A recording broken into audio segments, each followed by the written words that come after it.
Hello again, everyone, and welcome to another episode of Woodpeckers Deep Dive. This is the second of our 4-episode series on building this patio side table. My name is Jeff Ferris, and this is Adam Bajorian. Adam, what do we have coming up in this episode? Well, Jeff, we'll start at the miter saw, finishing up the table wedges. Then we'll cut the center hub with the multifunction router base. Once we have the hub, we can do a dry assembly of the tabletop and fine-tune the spacing. With just a little bit of masking tape, we can hide mistakes we've made so far on the angle or the size of the wedges. By the end of this episode, the tabletop will look done. It won't be done, but at least we can see what it's going to look like. Okay, let's get started. First, we'll finish up the wedges we started last episode. To recap, we cut a 15-degree angle on each of our 24 table wedges. Now we're going to trim both ends with a 7.5-degree cut that will turn these right triangles into isosceles trapezoids. Same angle on both sides of equal length, and top and bottom parallel to each other. I'll set the miter saw for a 7.5-degree cut. We need to make that cut to leave a 1/4 inch end on the wedges.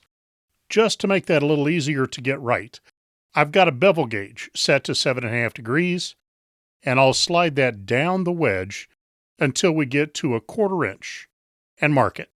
Now I've got a starting point we can work from in setting the stop on the miter saw. I'll just keep tweaking the StealthStop micro adjuster in our miter saw table until the 7.5-degree cut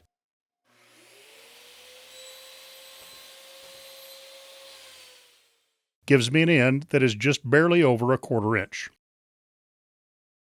Notice the square base is the side against the fence. It's really important to make sure you cut all the wedges with that side against the fence. Now I'll strike a line 7.5 degrees across the base end. I'm going to locate the center of that and the center of the narrow end. Then I'll connect the two center points with a line. Just for a sanity check, I'm going to drop a square on the intersection and make sure that it's square. Starting from the narrow end, I'm going to come down that center line to 11 inches and make a tick mark. Now I'll take my 7.5-degree bevel gauge and mark across the wedge where the angle intersects with the 11-inch length. I'm swinging the miter saw to 7.5 degrees on the opposite side, and make sure that the square side is the one that is against the back fence. Bring the narrow end to the stop and adjust until the saw lines up with the scribed line. Now that came out exactly on 11 inches, so I'll cut all 24 wedges and they'll be ready to go.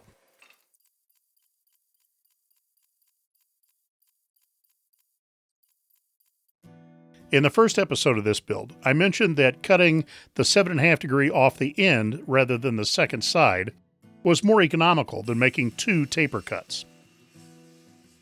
Let's compare the waste pieces from 2 tapers against 1 taper cut and a miter cut. Now that we have the wedges ready, we're going to set up the multi-function router base to cut the hub. I've milled a piece of 8/4 stock down to 1.75 inches, equal to the thickness of the table wedges plus the octagonal frame that will hold them together. My blank is a little over 8 inches wide and about 16 inches long. The extra length gives us outside support once we start cutting the circle down. The multifunction router base rotates on a 1/8 inch diameter pin. I don't want that hole in the center of my hub, so I'm cutting a piece of scrap plywood the same size, and I have an 1/8 of an inch hole right in the middle of that. I'll stick this down to the stock with double-face tape. Woodpeckers pocket compasses use the same 1/8 of an inch diameter for their axis pins, so that makes laying out the hub super easy. I want a 4-inch circle for the center of the hub and an 8-inch circle for the outside.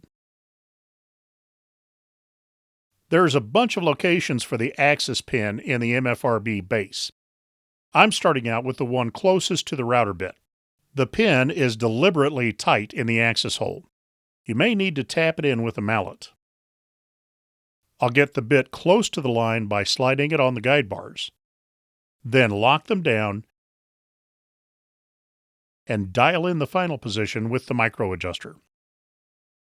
I'm using a 16mm pocket clearing bit with an 8mm shank. Now UltraShear makes similar bits in both 1/2 inch and 1/4 inch shank. I'm setting up the stops to make 3 cuts to reach my 7/8 inch depth. Now it's just plunge, spin, and repeat.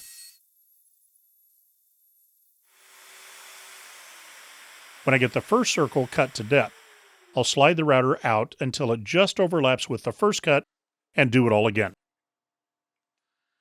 The 16mm cutting diameter is about 5/8 of an inch, so this will only take 4 overlapping passes to get to our 8-inch diameter.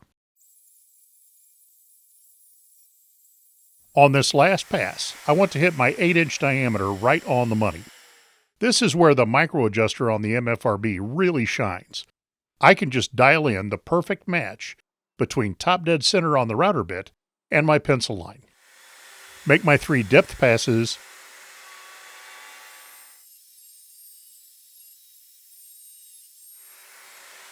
and we have the shape of the hub established. Next, we need to cut the perimeter. Now we're getting pretty deep, and we don't need the width capacity of the 16mm pocketing bit anymore. So I'm going to change to an 8mm variable helix joinery bit.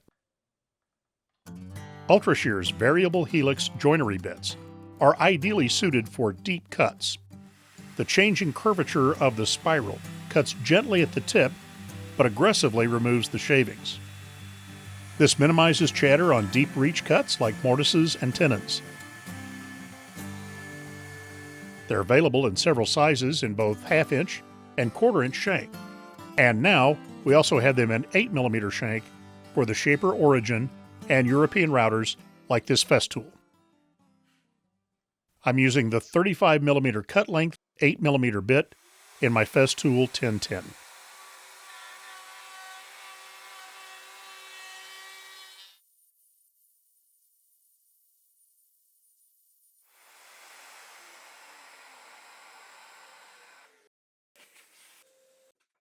Now that I have the perimeter defined, I'll go to the bandsaw and cut off the outside supports. And use a flush trim bit to smooth up the bandsaw cut. Okay, this is a cool moment in the project.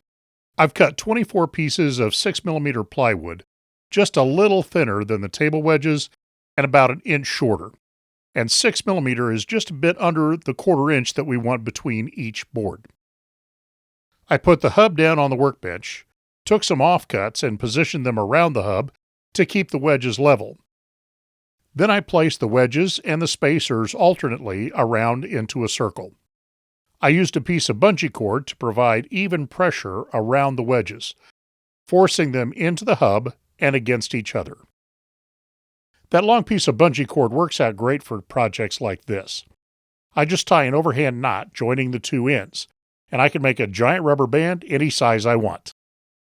Now, the chance that you get a perfect fit at this point is pretty slim. You might have a slight misalignment of the taper sled, or your spacers could be too thin, or the narrow ends could be slightly too big or too little, or the wide ends could be slightly big or too little. Whatever the cause, what you're likely to see is some gaps somewhere in the spacers and the wedges. Or possibly, if you try to slide the spacers all the way into the hub, they'll get too tight. Don't worry. We've got 48 places to distribute whatever error exists. And when we get done, no one, not even the guy that put this together, is going to be able to tell. If it seems like the spacing at the hub is pretty good, but it's a little sloppy out at the perimeter, take your spacers out one at a time and add 1 or 2 wraps of painter's tape to the outside end of the spacer and slip it back in. Then repeat that all the way around with the same number of wraps on each spacer. If it's the other way around, tight outside but sloppy at the hub, do the same thing, only put your tape on the inside end of the spacers. Now it appears to me on mine that the narrow ends are a little too small and my angle is off just a little bit too. You can see that there's a gap when all 24 wedges and all 24 spacers are pushed together. And also at the outside there's a gap, but it's much smaller. Having done this a couple times, I'm guessing that 6 wraps of tape on the inside and 4 wraps on the outside will get me in good shape. You can get as obsessive with this as you want, or not. This is definitely like horseshoes and hand grenades. Close counts. Unless you leave one huge gap and the rest all uniform, it's not likely you're going to see any variation at all. And there you go. Uniformly spaced all the way around and a nice tight fit against the hub. All right, in the next episode, we'll make the apron pieces that join the legs together. When we have the legs and aprons dry assembled, we can calculate the sides of an octagonal frame that will tie all the wedges together. Both the apron and the octagonal frame will be held together with the loose tenon joints that we'll make with Woodpecker's joinery sled. Aprons on the router table, an octagonal frame on the table saw. There's lots of tricks to learn on the StealthStop Miter Saw Fence and on the joinery sled, so be sure to join us. If you enjoyed the show today, be sure and give us a thumbs up. If you haven't yet, please subscribe to the channel and hit the notification bell so you always know when we have a new video coming out. Thanks again for watching. We'll see you next time on Woodpeckers Deep Dive.